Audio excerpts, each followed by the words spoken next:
अस्सलाम वालेकुम। आज मैं आपको बताऊंगा कि साकू का 01 फॉल्ट किस तरह निकाला जाता है। ये आप सबसे पहले इसका कवर खोलेंगे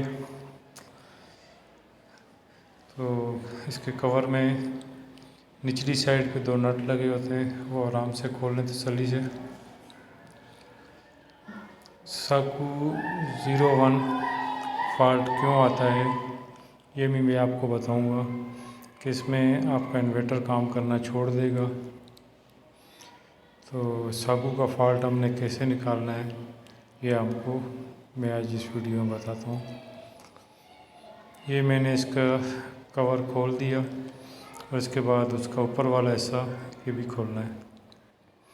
और जैसे ही आपने इसका कोई काम शुरू करना है तो पहले आप इसकी बैटरी डिस्कनेक्ट कर दें बिल्कुल, और उसके बाद इसकी जो ऊपर से पीवी की लाइन आ रही है वो भी डिस्कनेक्ट कर दें, यानी कि डेड करके इसको आपने इसको खोलना है, अदरवाइज़ आपको ये कोई भी नुकसान दे सकता है। ये ऊपर का कवर भी हम खोल के दिखा रहे हैं कि भाई इसका मुकम्मल फॉल्ट आपने कैसे निकालना है। अभी ये हमारा कवर भी खुल गया। तो कवर खोलने के बाद इसमें जो स्क्रीन की एलईडी होती है, इसकी वायर आई होती है, ये हमने निकालनी है। ये एक वायर और ये दूसरी निकाल, इन दोनों को निकाल के आप कवर साइड पे कर दें। B1 का फॉल्ट का मतलब होता है कि आपका पंखा कोई जाम है, तो अगर कोई इसको इन्वर्टर को कोई मसला आएगा तो वो आपको आउटपुट नहीं देगा। कभी भी कोई भी फॉल्ट होगा, जब तक आप उसको निकालेंगे नहीं वो आपको आगे का, ये आप देख सकते हैं इसकी B1 के पंखों की लाइनें। तो इसके बाद ये हम इसके पंखे चेंज कर रहे हैं, नए पंखे लगा रहे हैं। 12 वोल्ट DC 0.50 एम्पेयर के पंखे लगेंगे इसमें। और ये पंखा एक तकरीबन 500-550 का कराची में मिल जाता है। बड़ी तसल्ली से आराम से इसको लगाएं। 4 नट लगे होता है एक पंखे में, 4 इस जिस तरह खोलें इसी तरह आप इसके पर भी लगाएं। इस तरह आपके दोबारा इसको वापस लगा लें।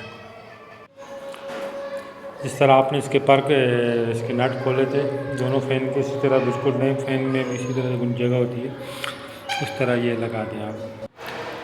ये हमारे जितने भी बड़े इन्वर्टर आते हैं, ऑन ग्रिड हो या ऑफ ग्रिड हो, वो उनके फॉल्ट ऊपर बता देते हैं कि भाई फलाना फॉल्ट आया, फलाना नंबरिंग के हिसाब से वो फॉल्ट आ जाते हैं। इसकी आप कैटलॉग खोलें, नेट से ही खोल लें बेशक, तो आपको क्लियर हो जाएगा कि ये मसला किस वजह से आता है। बहुत सिंपल है, आप अगर ख़ुद भी करना चाहें तो इसको कर सकते हैं। ये कि खुद ना करें, मेरा मशवरा यही है। ये नहीं हो कि लेने के देने पड़ जाएं। ये हम लोगों ने दोनों पंखे इसके चेंज कर दिए। ये आप दूसरा फ़ैन भी देख रहे होंगे कि ये अंदर से पंखे लगाते हैं इसलिए कि अंदर से इसकी जो हीट होती है वो बाहर निकाल ली हम लोगों ने। इन्वर्टर जब आपका यूज़ में होता है तो ये हीट करता है, अंदर से हीट ऊपर से लेकर नीचे तक कवर होता है, तो ऊपर से नीचे तक की जो हीट होती है पंखे नीचे उतारते हैं। अगर पंखों में कोई मसला आ जाएगा एक में भी तो वो आपको 01 का एरर देगा। ये हमारे दोनों पंखे लग गए। इसके बाद ये आप चेक कर सकते हैं हमारा फॉल्ट गायब हो गया, वो 30 वोल्ट देना शुरू हो गए। ये देखें अभी हमने टेम्परेरी लगाया है, तो इसको इंशाल्लाह चेक कर रहे थे, तो अभी इसको पक्का करते हैं, फिर आपको मज़ीद इसके बारे में जो भी डिटेल होती है वो मैं आपको बताता हूँ। अभी हमने चेक किया, इसको दोबारा ऑफ़ करेंगे और इसके बाद इसको दोबारा पक्का कर देंगे।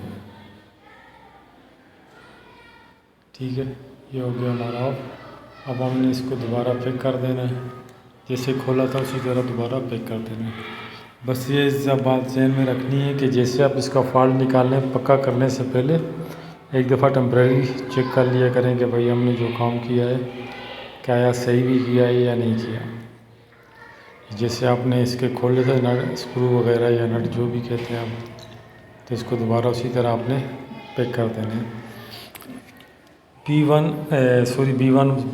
01 का फॉल्ट जब भी आए, आपने अपने पंखे अगर एक है तो एक चेंज करें, दो है तो कोशिश करें दोनों के दोनों चेंज कर दें। कल आपका दूसरा भी पंखा ख़राब हो सकता है। ये मैंने ऑन किया, इसके बाद थोड़ी देर बाद ये सेंस करेगा और यदि आप देखेंगे कि थोड़ी देर बाद ये आपको वोल्ट देना शुरू कर देगा। ये सेंस करता है, उसके बाद इसने हमारे 230 वोल्ट पीवी के थ्रू इसने देना शुरू कर दिया। आप इसको इस्तेमाल कर सकते हैं अभी। तो अभी हमने इसकी बैटरी फ़िलहाल नहीं लगाई, बैटरी का बता रहा है कि बैटरी लगाओ। तो अभी तक आज इस वीडियो में आज तक के लिए इतना ही। अल्लाह हाफिज़।